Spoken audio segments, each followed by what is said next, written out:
Hey fairy friends, Matrin here, and welcome back to Midnight Memes. If you haven't heard, a balance patch was just released in anticipation of the Fall of Everlife expansion, buffing 28 underplayed cards and nerfing 6 that have been a bit overpowered. Now I know this is a lot to absorb, but fear not. I've built a deck to highlight each one of these 28 cards, plus 2 fairy trees to reach 30 cards. Since the developers took the time to buff these cards, basic logic follows that when you play them all together, great things will happen. Terrible things, but great. Let's see how we do. Alright, we are hopping into a match against Delgarno. Alright, so we're bringing our 28 buffed cards, but we're facing a pretty well-regarded top tier player. We'll see how we do. I'm going to keep everything. Just because everything's new, right? Everything's been buffed, so everything should be wonderful. Turn 1 Axe Grinder, okay. It's great for our opponent, but we have some great cards too. In this scenario, I think he's going to have a better endgame than us, so I think we're just going to rush straight forward. Probably triple neutral. Yeah. And, man, that Explorer's not going to have much value for a while. We'll just pass the turn and see what Delgarno's got for us. We're going to dump neutral over there and set up... Okay. So he knows, obviously knows what we're up to. I mean, he knows we're rush. I don't think he has any idea what we're actually doing. So we don't have enough for Walking Fortress yet, which is a bummer. But, I mean, this is a Monkey Genius turn. Ideally, we can... I mean, we will get that buff off Monkey Genius. I'm delighted to see the Monkey Genius no longer has the wild requirement. I think it's going to see play in almost every deck out there.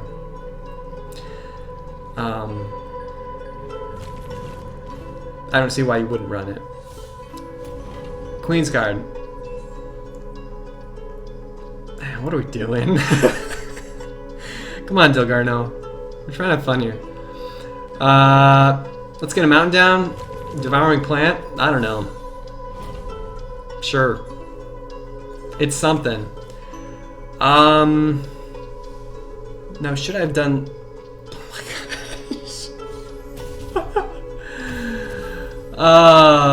gosh. Great. Okay. What are our options? We have enough. It's +1 into our Walking Fortress, which, I mean, if you think about it, a Walking Fortress should have no problem taking out a single Queen's Guard. Even if it does have a bit of steel. 2 bits of steel. Look, I mean, Queen's Guard and 2 bits of steel still isn't even enough to take out our Walking Fortress. And Delgarno's going for the aggressive spot there. Another Queen's Guard, calling in reinforcements. All right, let's get our. We don't really have much in hand that we can do. I mean, Herald of War. We don't have any combat creatures to synergize with that. I don't need healing yet. I'm going to take a healer, but we're gonna clear one of them and. Probably just defensive Dreamkeeper next turn to block his aggressive. Probably going to be an Axe Grinder. Yeah, of course. How could it be anything else? It's the Axe Grinder spot. Malevolent Spirit. Alright, let's just toss everything back. Bam. Great synergy with Wandering Monk. If there are any new players out there, could think of some creative decks. Just gonna toss down that other lake. Maybe we can get Gabbering Noble down so we can get an aggressive Ruby Fish. He'll never expect it. We can put it on any ocean. Oh, okay. Delgarno has his own Walking Fortress. That's okay. This is fine.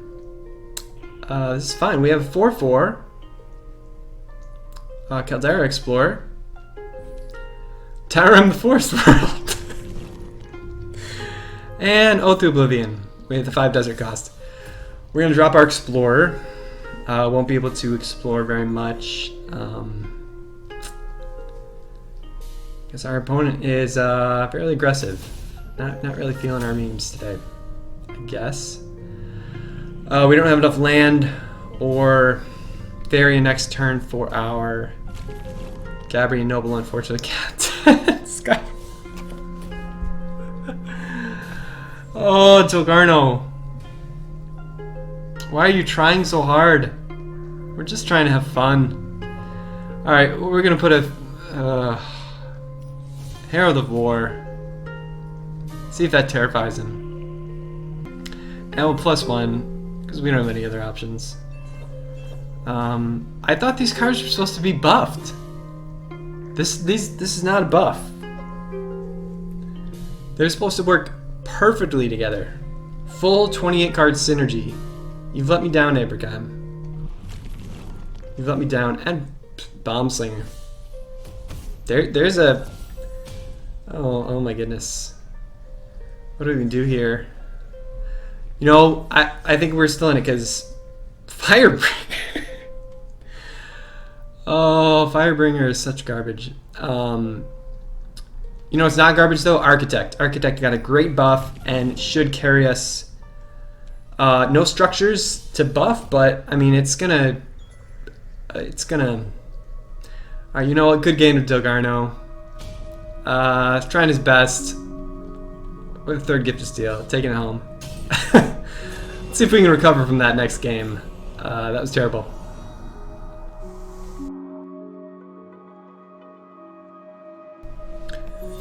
Alright, we're hopping back in against Favka 23. We're gonna toss Ice Rock, keep the other two because we got some desert synergy. We got an early neutral creature.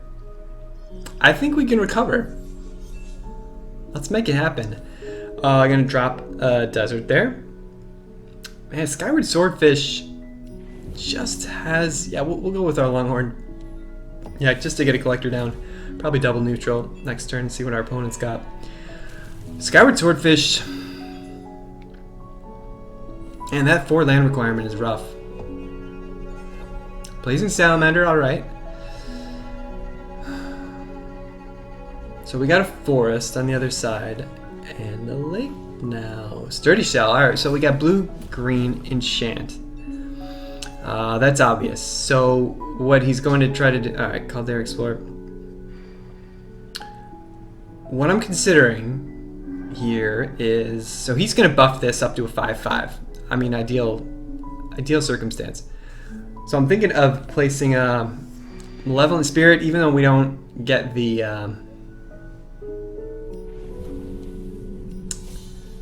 You know what? I think that was a mistake, but I made it.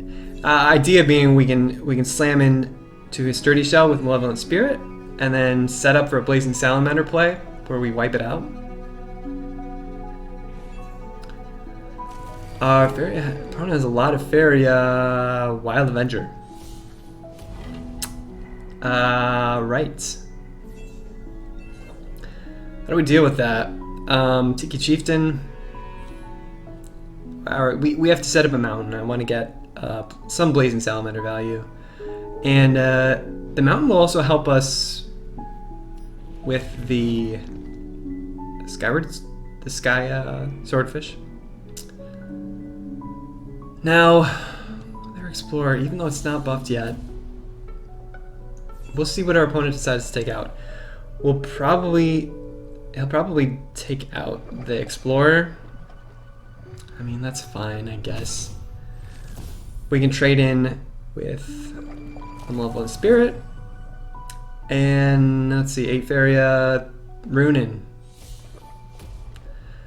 Runin the Relentless, blocking our mountain, blocking our fun. You know, we're not out of it yet, though. We got a Skyward Swordfish turn, and we're gonna go face. Why not? Now our opponent will be able to replay Rune in this way by slamming it into our Swordfish and resummoning it because he'll have enough Faria. He can dash it anywhere he pleases. But I mean, hey, we've got Tiki Chieftain, so we can possibly taunt the Runin to buy us a little time as we go face. I mean, there's Runin as expected. Fine. What else you got? Alright, so he's setting up his neutral land so that he can accelerate and dash a super buffed Runin towards our face. I mean, that makes sense. Monkey Genius not going to cut it here. We are going to collect there. And I think... do I want to go face or take out the Sturdy Shell before it gets ridiculous?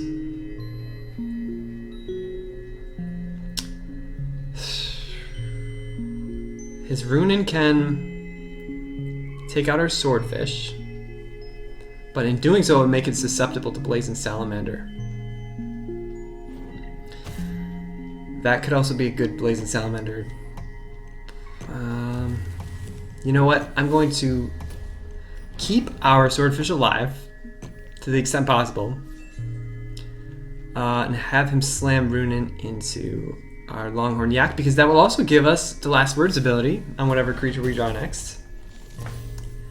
Could be good. Alright, so we're locked into that Living Willow, but Living Willow can't touch us. Easy hit on the Tiki Chieftain. Walking Fortress got a buff. Alright, now we're talking. Now we're in... We could put him on a clock if he doesn't land block us with his Runin. We gotta make sure he doesn't have that capability. I want to draw just because I think Walking Fortress is the play this turn. Now, maybe next turn though. I want to keep the pressure on. I think centrally is a good spot in case he decides to go on the aggressive with that Runin. We can at least distract it for a bit or something. Man, this deck is so clunky. Falcon Dive? Seriously? Alright, it's not that big a deal. Because we got a full... Is he going to pass the turn? Come on. Ancient Beastmaster, alright. I mean, that's going to buff his Runin again. But I don't think he has a way to deal with Howl's Moving Castle coming down at the top right. 9-10. He's on a clock. We got this. Tiki Chieftain taking the lead. I do want to +1. Just because looking at our hand, we could clear this Ancient Beastmaster next turn if he doesn't block with Runin by dropping Blazing Salamander. Could be nice. It's going for Runin again. Where is he going to dash it? Hopefully not.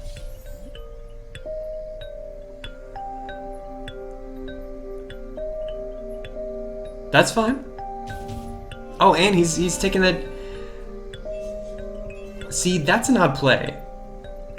But I don't really mind. Let's just go and face 9-10, straight to face with our Walking Fortress. Runin can't do much about that, and we are going to clear it with the Blazing Salamander. Let's hope our opponent doesn't have a second Falcon Dive. Drawing for it. Do we... Please. After getting whomped last turn by death. No. You don't... Please. Pavka. 23. Oh my gosh, we did it. I'm so done. I hope you enjoyed. Take care, good luck, and have fun.